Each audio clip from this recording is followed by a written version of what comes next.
Churu SP ने राजगढ़ थाने के SI सहित 3 को किया सस्पेंड। डोडा पोस्ट में हेरफेर का आरोप। चूरू जिले के राजगढ़ थाने में तैनात एक एसआई, एक हेड कांस्टेबल तथा एक कांस्टेबल को एसपी जय यादव ने सस्पेंड कर दिया है। इसके अलावा 112 के वाहन चालक को भी हटाने की कार्रवाई की गई।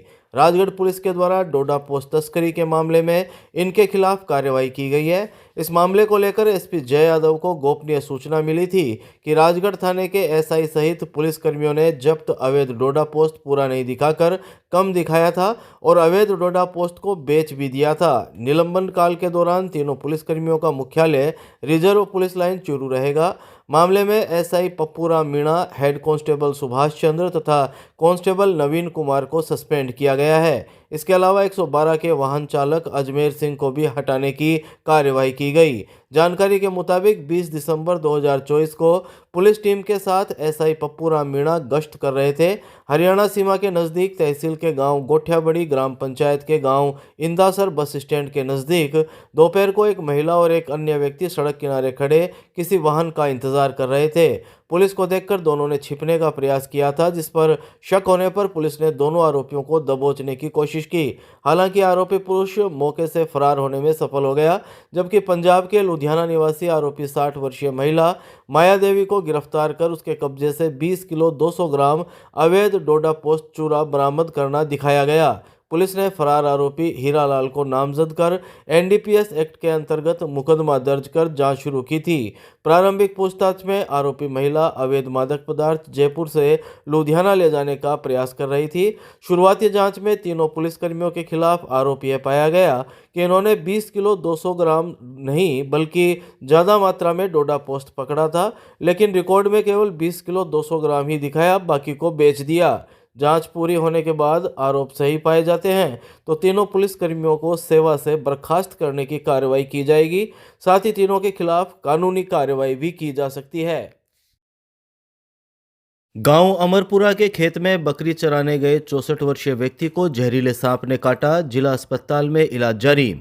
चूरू जिले के गांव अमरपुरा के खेत में बकरी चराने गए 64 वर्षीय एक व्यक्ति को जहरीले सांप ने काट लिया। परिजन मंगलवार देर शाम 8:30 बजे करीब 64 वर्षीय बुजुर्ग को चूरू के राजकीय भरतिया जिला अस्पताल के आपातकालीन वार्ड लेकर पहुंचे, जहां उसका इलाज जारी है। परिजन चिकित्सकों को दिखाने के लिए जहरीला सांप भी अपने साथ लेकर अस्पताल पहुंचे थे। परिजनों ने बताया कि गांव अमरपुरा का 64 वर्षीय खीवाराम खेत में बकरी चराने के लिए गया था, तभी बकरी चराते वक्त उसको एक जहरीले सांप ने काट लिया। परिजन पहले खेमाराम को एक धार्मिक स्थल झाड़ा लगवाने के लिए लेकर गए, लेकिन वहां जब तबीयत बिगड़ी तो उसे अस्पताल लेकर पहुंचे। बहरहाल 64 वर्षीय खीवाराम का आपातकालीन वार्ड में इलाज चल रहा है। अठखंबा छतरी के पास बंद मकान के टूटे ताले, कोतवाली पुलिस ने किया मौका निरीक्षण। चूरू शहर के अठखंबा छतरी के पास एक बंद मकान के ताले तोड़कर चोरी करने का मामला सामने आया है। अज्ञात बदमाशों ने मुख्य दरवाजे सहित कमरों, अलमारियों के ताले तोड़कर कीमती सामान चोरी कर लिया। कमरे में रखी अलमारी का सामान बिखरा हुआ था और ताले तोड़कर कमरों में प्रवेश किया गया था। यह परिवार जयपुर गया हुआ है और पीछे से यह चोरी की वारदात हो गई। मुख्य गेट के ताले टूटे होने पर पड़ोसियों ने इसकी सूचना मकान मालिक को दी। सूचना के बाद कोतवाली थाना पुलिस की टीम मौके पर पहुंची और घटना स्थल का निरीक्षण किया। कोतवाली थाने के हेड कांस्टेबल सुभाष चंद्र ने शाम 6 बजे करीब जानकारी देते हुए बताया कि घटना स्थल का निरीक्षण कर लिया गया है। अभी इस संबंध में किसी तरह का परिवाद नहीं दिया गया है। कितना नुकसान हुआ ये परिवाद देने के बाद ही पता चल पाएगा। उन्होंने बताया कि चोरी की वारदात की सूचना मिलने के बाद टीम सहित मौके पर पहुंचकर निरीक्षण किया।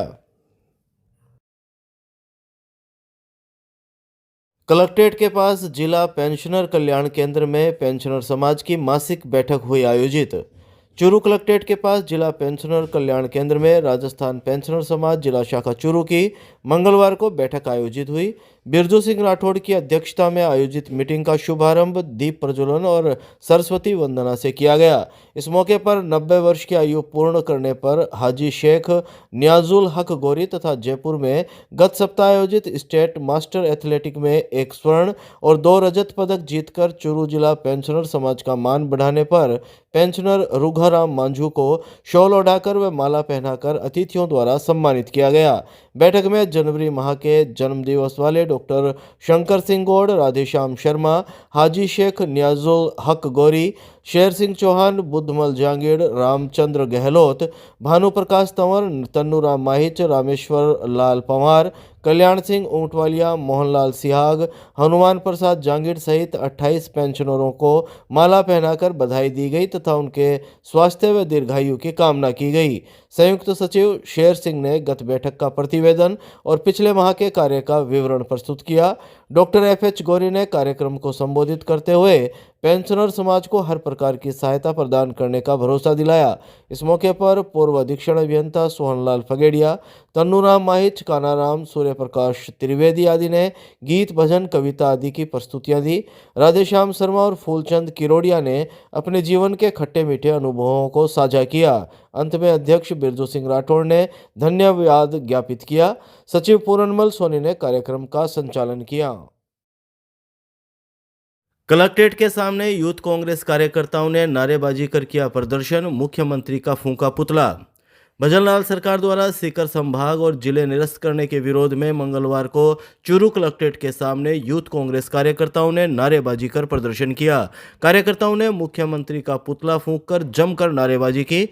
यूथ कांग्रेस जिला अध्यक्ष आसिफ खान ने दोपहर 2 बजे करीब जानकारी देते हुए बताया कि सीकर संभाग को निरस्त कर भजनलाल सरकार ने यहां के लोगों के हितों पर कुठाराघात किया है। सीकर चूरू से केवल 80 किलोमीटर दूर है, जबकि बीकानेर 200 किलोमीटर के करीब पड़ता है। गत गहलोत सरकार ने सीकर को संभाग बनाकर और सुजानगढ़ के जिला बनाने की कवायद शुरू कर यहां के विकास को गति दी थी, लेकिन भजनलाल सरकार के इस कदम से यहां का विकास रुक गया है। उन्होंने कहा कि इस तरह के मुद्दों से सरकार आमजन का ध्यान महंगाई और बेरोजगारी जैसी समस्याओं से हटाना चाहती है। उन्होंने कहा कि आगामी दिनों में विरोध स्वरूप तहसील मुख्यालयों पर भी विरोध प्रदर्शन किया जाएगा। इतिहास में ऐसी पहली सरकार देखी है जो 2 कदम आगे जाने के बजाय 2 कदम पीछे आने को तैयार है। आज युवा बेरोजगारी को देख लो, जिस तरीके से इन्होंने भेदभाव करते हुए सीकर संभाग, पाली संभाग, बांसवाड़ा संभाग को निरस्त किया है। 9 नए जिले तत्कालीन राजस्थान की सरकार, तत्कालीन उस समय के मुख्यमंत्री अशोक जी गहलोत द्वारा जो जिले बनाए गए थे, तो जनता को राहत प्रदान की गई थी। संभाग बनाकर, जिले बनाकर उन संभाग और उन जिलों को इन्होंने निरस्त किया है भेदभावपूर्ण तरीके से। तो सीकर संभाग बनाए उसे वापस बहाल करो, जो नए जिले बनाए गए उसे वापस बहाल करो। और मैं मीडिया के माध्यम से बताना चाहता हूँ कि इन नेताओं के पेट में दर्द हो गया है। एक किसान का बेटा जमीन से उठकर शिक्षा मंत्री बनता है, विश्व के सबसे बड़े संगठन कांग्रेस संगठन का प्रदेश अध्यक्ष बनता है आदरणीय गोविंद डोटासरा। उसको भेदभाव तरीके से उसकी जो नीतियां थी, जो आमजन की राहत के लिए उन्होंने काम किए थे, उनको तोड़ मरोड़ कर भेदभावपूर्ण तरीके से सीकर संभाग को निरस्त किया गया है और जिलों को निरस्त किया गया है। लेकिन युवा कांग्रेस का प्रत्येक पदाधिकारी और प्रत्येक कार्यकर्ता आज कंधे से कंधा मिलाकर इनका पूरा विरोध करेगी और सीकर संभाग को, सुजानगढ़ जिले को, नीम का थाना जिले को वापस लेकर रहेगी। मैं आसिफ खान, युवा कांग्रेस जिला अध्यक्ष चूरू। धन्यवाद। जिले में मतदाताओं की संख्या बढ़कर हुई 16,81,767। कलेक्ट्रेट में हुई प्रेस वार्ता में दी गई जानकारी। चूरू जिले में मतदाताओं की संख्या बढ़कर 16,81,767 हो गई है। यहाँ लिंगानुपात भी 924 हुआ है, यानी 1000 पुरुषों पर 924 महिलाएं।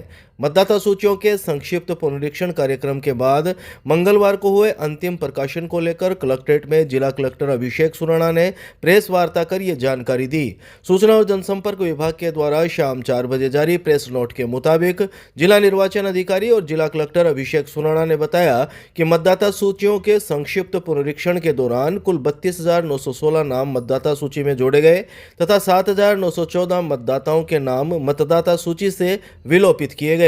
जिले में विशेष संक्षिप्त पुनरीक्षण कार्यक्रम 2025 में 14,807 पुरुष, 18,108 महिला और एक तृतीय लिंग मतदाता सहित कुल 32,916 मतदाताओं के नाम जोड़े गए तथा 4,059 पुरुष और 3,855 महिला मतदाताओं के नाम विलोपित किए गए। अंतिम प्रकाशन के अनुसार जिले में 8,74,151 पुरुष मतदाताओं, 8,07,605 महिला मतदाता और 11 तृतीय लिंग मतदाताओं सहित कुल 16,81,767 मतदाता रजिस्टर्ड हैं।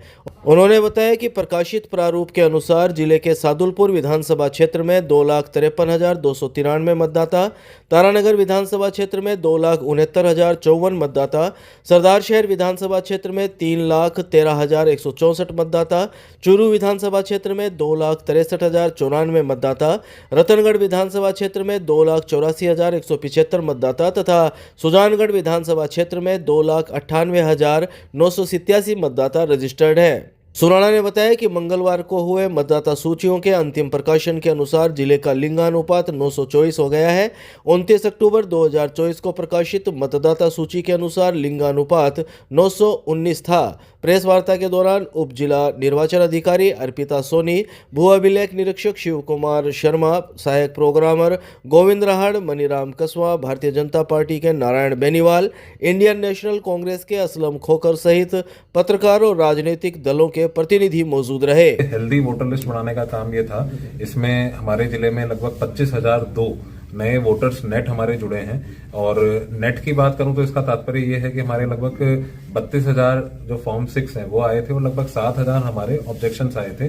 जो ऑब्जेक्शंस थे उनको करने के बाद लगभग 25,000 नए लोग जुड़े हैं। टोटल अगर हमारा परसेंटेज वाइज देखें तो 1.5% हमारे इलेक्टर्स के अंदर वृद्धि हुई है। 919 था जो बढ़ के 924 हो गया है। इसका तात्पर्य यह है कि जो हमारे प्रत्येक 1000 पुरुषों पे 924 महिलाएं हैं। साथ में जो हमारा ईपी रेशियो की जो इलेक्टोरल पॉपुलेशन रेशियो की प्रत्येक 1000 जनसंख्या पे कितने हमारे इलेक्टर्स जो हैं वो भी बढ़ के काफी अच्छी जगह पहुंच गया, 687 के लगभग पहुंच गया है। हमारे सभी जो असेंबली कॉन्स्टिट्यूएंसी थी वहां पे काफी अच्छा काम हुआ। सभी के सहयोग से सारे बीएलओज, हमारी समस्त राजनीतिक पार्टियां, और क्योंकि अलग अलग बार बार कैंपेन चलाए गए, कभी महिलाओं को जोड़ने के लिए, कभी नए जो युवा वोटर्स हैं उनको जोड़ने के लिए स्कूल शिक्षा विभाग के साथ, कॉलेज शिक्षा विभाग के साथ मिलकर कार्य हुआ और एक मुझे लगता है हमारी जो वोटर लिस्ट है काफी हेल्दी स्टेट में